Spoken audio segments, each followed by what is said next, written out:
ಒಂದು ತಿಂಗಳ ಕಣ್ಣ ಮುಚ್ಚಾಲೆಯ ನಂತರ ಕೊನೆಗೂ ಸಂಸದ ಪ್ರಜ್ವಲ್ ರೇವಣ್ಣ ಅರೆಸ್ಟ್ ಆಗಿದ್ದಾರೆ. ಸದ್ಯಕ್ಕೆ ಎಸ್ಐಟಿ ಕಚೇರಿಯಲ್ಲಿ ವಿಶ್ರಾಂತಿ ಪಡಿತಾ ಇದ್ದಾರೆ. ಅವ್ರನ್ನ ಕೆಲವೇ ಕ್ಷಣದಲ್ಲಿ ಬೌರಿಂಗ್ ಹಾಸ್ಪಿಟಲ್ಗೆ ಕರ್ಕೊಂಡು ಹೋಗಲಾಗುತ್ತೆ. ಇನ್ನು ಎಚ್.ಡಿ. ರೇವಣ್ಣ ವಿರುದ್ಧದ ಕಿಡ್ನಾಪ್ ಆರೋಪಕ್ಕೆ ಸಂಬಂಧಪಟ್ಟಂತೆ ಅಪ್ಡೇಟ್ಸ್ ಲಭ್ಯವಾಗ್ತಾ ಇದೆ. ಅಂದ್ರೆ ಕೆಆರ್ ನಗರ ಪೊಲೀಸ್ ಸ್ಟೇಷನ್ ಅಲ್ಲಿ ದಾಖಲಾಗಿರೋ ಕೇಸ್ ಇದು. ಮಾಜಿ ಶಾಸಕ ಸಾರಾ ಮಹೇಶ್ಗೂ ಕೂಡ ನೋಟಿಸ್ ನೀಡೋ ಸಾಧ್ಯತೆ ಇದೆ. ಎಸ್ಐಟಿ ರಿಮ್ಯಾಂಡ್ ಅರ್ಜಿಯಲ್ಲಿ ಸಾರಾ ಮಹೇಶ್ ಅವರ ಹೆಸರು ಉಲ್ಲೇಖ ಆಗಿದೆ. ಕಿಡ್ನಾಪ್ ಆಗಿಲ್ಲ ಅಂತ ಹೇಳಿ ಸುದ್ದಿಗೋಷ್ಠಿ ನಡೆಸೋದಕ್ಕೆ ಆ ಸಂತ್ರಸ್ತೆಗೆ ಒತ್ತಾಯ ಮಾಡಿದ್ರು ಅನ್ನುವಂತಹ ಆರೋಪ ಸಾರಾ ಮಹೇಶ್ ಅವರ ವಿರುದ್ಧ ಕೇಳಿ ಬರ್ತಾ ಇದೆ. ಸೊ ಹಾಗಾಗಿ ಈ ಹಿನ್ನೆಲೆ ಸಾರಾ ಮಹೇಶ್ಗೆ ನೋಟಿಸ್ ನೀಡುವಂತಹ ಸಿದ್ಧತೆಯನ್ನ ಎಸ್ಐಟಿ ಅಧಿಕಾರಿಗಳು ಕೂಡ ನಡೆಸಿದ್ದಾರೆ. ಸಾರಾ ಮಹೇಶ್ಗೆ ನೋಟಿಸ್ ನೀಡುವಂತಹ ಸಾಧ್ಯತೆ ಇದೆ. ಇದು ಎಚ್.ಡಿ. ರೇವಣ್ಣ ವಿರುದ್ಧದ ಕಿಡ್ನಾಪ್ ಕೇಸ್ಗೆ ಸಂಬಂಧಪಟ್ಟಂತಹ ಇನ್ಫಾರ್ಮೇಶನ್. ಅಂದ್ರೆ ಕೆಆರ್ ನಗರ ಪೊಲೀಸ್ ಸ್ಟೇಷನ್ ಅಲ್ಲಿ ದಾಖಲಾಗಿರುವಂತಹ ಕೇಸ್ಗೆ ಸಂಬಂಧಪಟ್ಟಂತಹ ಇನ್ಫಾರ್ಮೇಶನ್.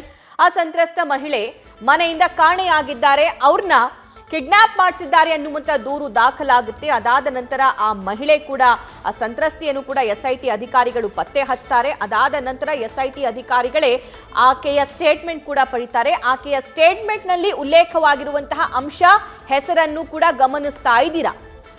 ಆಕೆ ಒಂದು ವಿಡಿಯೋ ಮಾಡಿ ಏನು ಹರಿಬಿಡ್ತಾರಲ್ಲ, ಆ ವಿಡಿಯೋ ಮಾಡಿದ್ರ ಹಿಂದೆ ಸಾರಾ ಮಹೇಶ್ ಅವರಿದ್ದಾರೆ ಅನ್ನುವಂತಹ ಮಾತನ್ನ ಆ ಸಂತ್ರಸ್ತೆ ನೀಡಿದ್ದಾರೆ ಅನ್ನುವಂತಹ ಇನ್ಫಾರ್ಮೇಶನ್ ಎಸ್ಐಟಿಯ ಈ ಒಂದು ಪ್ರತಿಯಿಂದ ನಮಗೆ ಲಭ್ಯವಾಗ್ತಾ ಇದೆ. ದೃಶ್ಯದಲ್ಲಿ ಗಮನಿಸಬಹುದಾಗಿದೆ.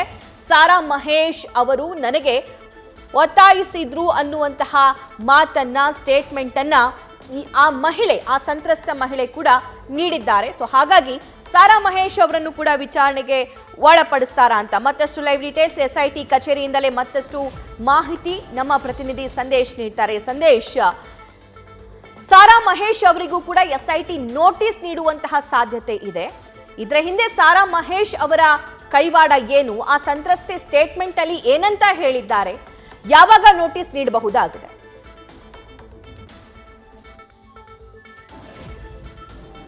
ಈಗಾಗಲೇ ರೇವಣ್ಣ ವಿರುದ್ಧದ ಕಿಡ್ನಾಪ್ ಆರೋಪ ಪ್ರಕರಣಕ್ಕೆ ಸಂಬಂಧಪಟ್ಟಂತೆ ಈಗ ಒಂದು ಅಪ್ಡೇಟ್ ಸಿಗ್ತಾ ಇರುವಂತದ್ದು. ಈಗ ಸದ್ಯ ಸಾರಾ ಮಹೇಶ್ಗೂ ಕೂಡ, ಮಾಜಿ ಶಾಸಕ ಸಾರಾ ಮಹೇಶ್ ಅವ್ರಿಗೂ ಕೂಡ ಈಗ ನೋಟಿಸ್ ಅನ್ನ ನೀಡೋದಕ್ಕೆ ಸಿದ್ಧತೆಯನ್ನ ಮಾಡ್ಕೊಂಡಿದ್ದಾರೆ ಅನ್ನೋ ಮಾಹಿತಿ ಲಭ್ಯವಾಗ್ತಾ ಇದೆ. ಯಾಕಂದ್ರೆ ಈಗಾಗಲೇ ಆ ಕಿಡ್ನಾಪ್ ಪ್ರಕರಣದಲ್ಲಿ ಸಲ್ಲಿಸಿದಂತ ರಿಮ್ಯಾಂಡ್ ಅರ್ಜಿಯಲ್ಲಿ, ಅಂದ್ರೆ ಎಸ್ಐಟಿ ಅಧಿಕಾರಿಗಳು ಏನ್ ರಿಮ್ಯಾಂಡ್ ಅರ್ಜಿಯನ್ನ ಸಲ್ಲಿಸಿದ್ರು, ಆ ರಿಮ್ಯಾಂಡ್ ಅರ್ಜಿಯಲ್ಲಿ ಸಾರಾ ಮಹೇಶ್ ಅವರ ಹೆಸರು ಕೂಡ ಉಲ್ಲೇಖ ಆಗಿರುವಂತದ್ದು. ಯಾಕಂದ್ರೆ ಕಿಡ್ನಾಪ್ ಪ್ರಕರಣದಲ್ಲಿ ಈಗಾಗಲೇ ಸಾಕಷ್ಟು ಜನ ಆರೋಪಿಗಳನ್ನ ಬಂಧನ ಮಾಡಿದ್ರು.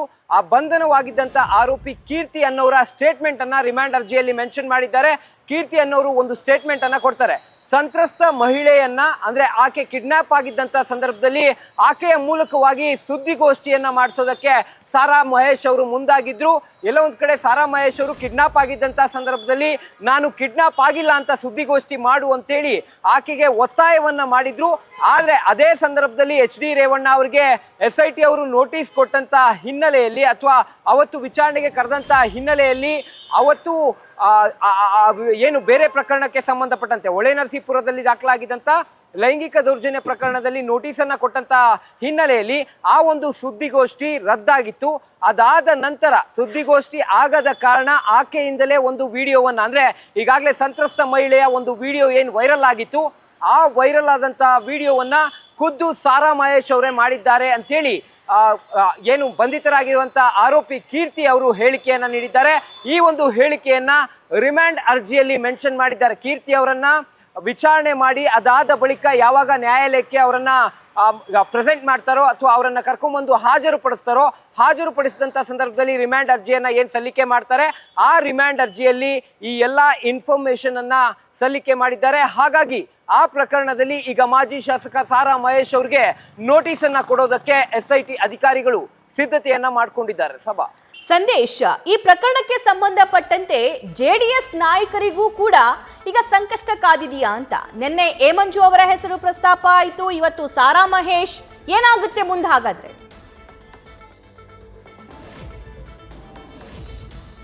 ಸಭಾ ಈಗಾಗಲೇ ಸಂತ್ರಸ್ತ ಮಹಿಳೆಯ ಸ್ಟೇಟ್ಮೆಂಟ್ ಅನ್ನ ಕೂಡ ತೆಗೆದುಕೊಂಡಿದ್ದಾರೆ. ಜೊತೆಗೆ ಆ ವೈರಲ್ ಆಗಿದ್ದಂತಹ ವಿಡಿಯೋಗೆ ಸಂಬಂಧಪಟ್ಟಂತೆ ಯಾರು ಆ ವಿಡಿಯೋವನ್ನ ಮಾಡಿದ್ರು, ಯಾಕಂದ್ರೆ ಆ ವಿಡಿಯೋವನ್ನ ಗಮನಿಸ್ತಾ ಇದ್ರೆ ಫೋರ್ಸಬಲಿ ಆ ವಿಡಿಯೋದಲ್ಲೂ ಕೂಡ ಹೇಳ್ತಿರುವಂತ, ಅಂದ್ರೆ ಸಂತ್ರಸ್ತ ಮಹಿಳೆಯಿಂದ ನಾನು ಕಿಡ್ನಾಪ್ ಆಗಿಲ್ಲ ಅಂತ ಹೇಳಿಕೆಯನ್ನ ಕೊಡಿಸುವಂತೆ ಮಾಡಿರೋದು ಕೂಡ ಗೊತ್ತಾಗುತ್ತೆ. ಅಂದ್ರೆ ಅಲ್ಲಿ ಫೋರ್ಸಬಲಿ ಸ್ಟೇಟ್ಮೆಂಟ್ ಅನ್ನ ಮಾಡಿಸಿದ್ದಾರೆ ಅನ್ನೋದು ಕೂಡ ಗೊತ್ತಾಗುತ್ತೆ. ಹಾಗಾಗಿ SIT ಅಧಿಕಾರಿಗಳು ಈಗ 164 ಹೇಳಿಕೆಯಲ್ಲಿ ಒಂದು ಸ್ಟೇಟ್ಮೆಂಟ್ ಜೊತೆಗೆ ಮಾಡಿರುವಂತ ವೈರಲ್ ಆಗಿರುವಂತ ಅಥವಾ ಸರ್ಕ್ಯುಲೇಟ್ ಆಗಿರುವಂತ ವಿಡಿಯೋದಲ್ಲಿ ಒಂದು ಸ್ಟೇಟ್ಮೆಂಟ್ ಇರೋದ್ರಿಂದ SIT ಅಧಿಕಾರಿಗಳು ಆಕೆಯನ್ನ ಕರೆದು ವಿಚಾರಣೆ ಮಾಡಿದಂತ ಸಂದರ್ಭದಲ್ಲಿ ನನ್ನ ಮೇಲೆ ಒತ್ತಡವನ್ನ ಹಾಕಿ ಈ ರೀತಿಯ ವಿಡಿಯೋವನ್ನ ಮಾಡಿಸ್ಕೊಂಡ್ರು ಅಂತ ಹೇಳಿರೋದ್ರಿಂದ ಯಾರೆಲ್ಲರೂ ಒತ್ತಡ ಹಾಕಿದ್ರು ಅಂದ್ರೆ ಆ ಒಂದು ಕಂಪ್ಲೀಟ್ ಸಿನಾರಿಯೋ ಅಲ್ಲಿ ಯಾರೆಲ್ಲ ಇದ್ರು, ಕಿಡ್ನಾಪ್ ಮಾಡಿದಂತ ಸಂದರ್ಭದಿಂದ ಆಗಿರ್ಬೋದು ಅಥವಾ ಯಾರು ಕಿಡ್ನಾಪ್ ಮಾಡಿದ್ರು ಅಂತ ಅಲ್ಲಿ ಮಾತನಾಡಿದ್ರು, ಜೊತೆಗೆ ಫೋನ್ ನಲ್ಲಿ ಯಾರು ಮಾತನಾಡಿದ್ರು, ಜೊತೆಗೆ ಕಿಡ್ನಾಪ್ ಆಗಿದ್ದಂತ ಸಂದರ್ಭದಲ್ಲಿ ಸುದ್ದಿಗೋಷ್ಠಿಯನ್ನ ನಡೆಸೋದಕ್ಕೆ ಯಾರು ಫೋರ್ಸ್ ಮಾಡಿದ್ರು, ಜೊತೆಗೆ ಬೇರೆ ಬೇರೆ ಯಾರಾದ್ರೂ JDS ನಾಯಕರು ಈ ರೀತಿಯಲ್ಲಿ ಆಕೆಗೆ ಒತ್ತಡವನ್ನ ಹಾಕಿದ್ದಾರೆ ಅಂತ ಆಕೆ ಸ್ಟೇಟ್ಮೆಂಟ್ ಅನ್ನ ಕೊಟ್ರೆ, ಅಥವಾ ಬೇರೆ ಆರೋಪಿಗಳು ಬಂಧಿತರಾಗಿರುವಂತ ಆರೋಪಿಗಳು ಇಂಟರಾಗೇಷನ್ ಸಂದರ್ಭದಲ್ಲಿ ಇವರೆಲ್ಲರೂ ಕೂಡ ಇದ್ರು ಅಂತ ಹೇಳಿದ್ರೆ ಆಗ ಅವ್ರಿಗೂ ಕೂಡ ಸಂಕಷ್ಟ ಎದುರಾಗುತ್ತೆ. ಯಾಕಂದ್ರೆ ಈ ಒಂದು ಕಂಪ್ಲೀಟ್ ಏನು ಕ್ರೈಮ್ ಇದೆ ಆ ಒಂದು ಕ್ರೈಮ್ ಸೀನ್ ನಲ್ಲಿ ಎಲ್ಲರೂ ಕೂಡ ಇನ್ವಾಲ್ವ್ ಆಗಿದ್ದಾರೆ, ಎಲ್ಲ ಒಂದ್ ಕಡೆ ಒಳಸಂಚನ್ನ ರೂಪಿಸಿದ್ದಾರೆ ಅನ್ನೋದು ಕೂಡ ಗೊತ್ತಾಗುತ್ತೆ. ಹಾಗಾಗಿ ಈ ಒಂದು ಪ್ರಕರಣದಲ್ಲೂ ಕೂಡ ಯಾರೆಲ್ಲ JDS ನಾಯಕರು ಆಕೆಯನ್ನ ಸಂಪರ್ಕ ಮಾಡಿದ್ರು ಅಥವಾ ಬಂಧಿತ ಆರೋಪಿಗಳ ಜೊತೆಯಲ್ಲಿ ಸಂಪರ್ಕವನ್ನ ಇಟ್ಕೊಂಡಿದ್ರು ಅವರೆಲ್ಲರಿಗೂ ಕೂಡ ಮುಂದಿನ ಹಂತದಲ್ಲಿ ನೋಟಿಸ್ ಅನ್ನ ನೀಡುವಂತ ಸಾಧ್ಯತೆಗಳಿದೆ. ಹಾಗಾಗಿ ಯಾರೆಲ್ಲ JDS ನಾಯಕರು ಇಲ್ಲಿ ಭಾಗಿಯಾಗಿದ್ರು ಅಥವಾ ಅವರ ಜೊತೆಯಲ್ಲಿ ಸಂಪರ್ಕದಲ್ಲಿದ್ರು ಮುಂದಿನ ಹಂತದಲ್ಲಿ ಅವ್ರಿಗೂ ಕೂಡ ನೋಟಿಸ್ ಅನ್ನ ನೀಡಲಾಗುತ್ತೆ. ರೈಟ್ ಸಂದೇಶ್, ಧನ್ಯವಾದ ಡೀಟೇಲ್ಸ್ಗಾಗಿ. ಈ KR ನಗರ ಕೇಸ್ಗೆ ಸಂಬಂಧಪಟ್ಟಂತೆ, ವಿಡಿಯೋ ವೈರಲ್ ಕೇಸ್ಗೆ ಸಂಬಂಧಪಟ್ಟಂತೆ ಸುಮಾರು 10 ರಿಂದ 12 ಜನರನ್ನ ಯಾರೆಲ್ಲ ವಿಡಿಯೋ ವೈರಲ್ ಮಾಡಿದ್ದಾರೆ ಅನ್ನುವಂತ ಶಂಕೆ ಇದೆಯೋ ಆ ಟೀಮನ್ನ ಈಗ SIT ಅಧಿಕಾರಿಗಳು ಅರೆಸ್ಟ್ ಮಾಡಿದ್ದಾರೆ. ಸೊ ಅದರಲ್ಲಿ ಕೊಟ್ಟಿರುವಂತಹ ಸ್ಟೇಟ್ಮೆಂಟ್ಸ್ಗಳು ಕೂಡ JDS ನಾಯಕರ ಪಾಲಿಗೆ ಸಂಕಷ್ಟ ತಂದೊಡ್ತಾ ಇದೆಯಾ ಅಂತ ಅನ್ನಿಸ್ತಾ ಇದೆ. ಯಾಕಂದ್ರೆ ನಿನ್ನೆ ಎ ಮಂಜು ಅವರಿಗೆ ಪೆನ್ ಡ್ರೈವ್ ಕೊಟ್ಟಿದ್ದೆ ಅನ್ನುವಂತಹ ಸ್ಟೇಟ್ಮೆಂಟ್ ಅನ್ನ ನವೀನ್ ಗೌಡ ನೀಡಿದ್ದ. ಆದ್ರೆ ಇವತ್ತು ಈಗ ಸಿಗ್ತಾ ಇರುವಂತಹ ಮಾಹಿತಿ, ಆ ರಿಮೈಂಡ್ ಅರ್ಜಿಯಲ್ಲಿ ಸಾರಾ ಮಹೇಶ್ ಅವರ ಹೆಸರು ಕೂಡ ಪ್ರಸ್ತಾಪ ಆಗಿದೆ. ಸೊ ಹಾಗಾಗಿ ಸಾರಾ ಮಹೇಶ್ ಅವರಿಗೂ ಕೂಡ ನೋಟಿಸ್ ನೀಡುವಂತಹ ಸಾಧ್ಯತೆ ಇದೆ. ಮುಂಬರುವಂತಹ ದಿನದಲ್ಲಿ ಈ ಅಧಿಕಾರಿಗಳಿಗೆ, ಈ ಜನಪ್ರತಿನಿಧಿಗಳಿಗೆ ನೋಟಿಸ್ ಕೊಟ್ಟು ಅವರು ವಿಚಾರಣೆಗೆ ಹಾಜರಾಗ್ತಾರಾ ಅನ್ನುವಂತಹ ಕುತೂಹಲ ಇದೆ. ಈ ಅತ್ಯಾಚಾರ ಕೇಸ್ನಲ್ಲಿ ಪ್ರಜ್ವಲ್ ರೇವಣ್ಣ ಈಗಾಗಲೇ ಅರೆಸ್ಟ್ ಆಗಿದ್ದಾರೆ. ಹಾಗಾದ್ರೆ ನಿನ್ನೆ ರಾತ್ರಿಯಿಂದ ಏನೆಲ್ಲ ಆಯ್ತು ಅನ್ನುವಂತಹ ಇನ್ಫಾರ್ಮೇಶನ್ ನಾವು ನಿಮಗೆ ನೀಡ್ತಾ ಹೋಗ್ತೀವಿ. 1 ತಿಂಗಳ ಕಣ್ಣ ಮುಚ್ಚಾಲೆಗೆ ಆಟಕ್ಕೆ ತೆರೆ ಬಿದ್ದಿದೆ. ಬೆಂಗಳೂರಿಗೆ ಬರ್ತಾ ಇದ್ದಂತೆ SIT ಅಧಿಕಾರಿಗಳ ತಂಡ, ಸ್ಪೆಷಲಿ ಫಿಮೇಲ್ ಆಫೀಸರ್ಸ್, ಈ ಪ್ರಜ್ವಲ್ ರೇವಣ್ಣ ಅವ್ರನ್ನ ಅರೆಸ್ಟ್ ಮಾಡಿ ಕರ್ಕೊಂಡು ಹೋಗಿದ್ದಾರೆ. ಹಾಗಾದ್ರೆ ನಿನ್ನೆ ಬೆಂಗಳೂರಿಗೆ ಪ್ರಜ್ವಲ್ ಅವರು ಬರ್ತಾ ಇದ್ದಂತೆ ಏನೆಲ್ಲ ಡೆವಲಪ್ಮೆಂಟ್ಸ್ ಆಯ್ತು ನೋಡ್ತಾ ಹೋಗೋಣ.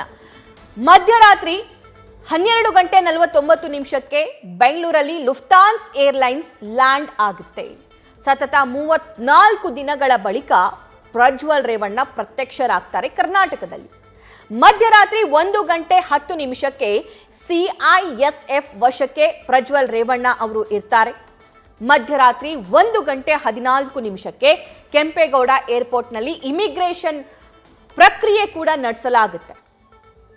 ಮಧ್ಯರಾತ್ರಿ 1:14 ಇಮಿಗ್ರೇಷನ್ ಪ್ರಾಸೆಸ್ ಅನ್ನು ಕೂಡ ನಡೆಸಲಾಗುತ್ತೆ. ಮಧ್ಯರಾತ್ರಿ 1:34 ಪ್ರಜ್ವಲ್ ರೇವಣ್ಣ ಇಮಿಗ್ರೇಷನ್ ಪ್ರಕ್ರಿಯೆ ಕೂಡ ಪೂರ್ಣಗೊಳ್ಳುತ್ತೆ. ಮಧ್ಯರಾತ್ರಿ 1:36 ಪ್ರಜ್ವಲ್ ಅವರನ್ನ SIT ಅಧಿಕಾರಿಗಳ ತಂಡ ವಶಕ್ಕೆ ಪಡೆಯುತ್ತೆ.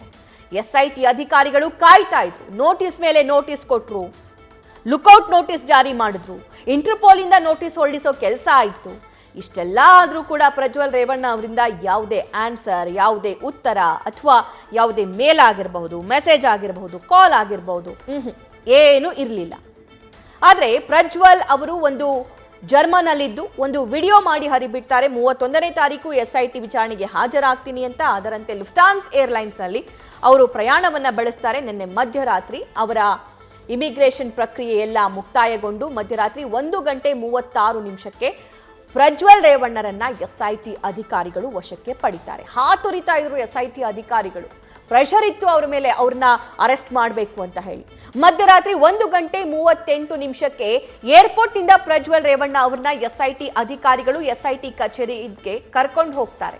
ಮಧ್ಯರಾತ್ರಿ 2:08 SIT ಕಚೇರಿಗೆ ಪ್ರಜ್ವಲ್ ಅವರನ್ನ SIT ಅಧಿಕಾರಿಗಳ ತಂಡ, ಸ್ಪೆಷಲಿ ವಿಜುವಲ್ಸ್ ಅನ್ನ ನೀವು ಗಮನಿಸ್ತಾ ಇದ್ರೆ ಮಹಿಳಾ ಅಧಿಕಾರಿಗಳ ತಂಡ ಪ್ರಜ್ವಲ್ ರೇವಣ್ಣ ಅವರನ್ನ SIT ಕಚೇರಿಗೆ ಕರೆತರುತ್ತೆ.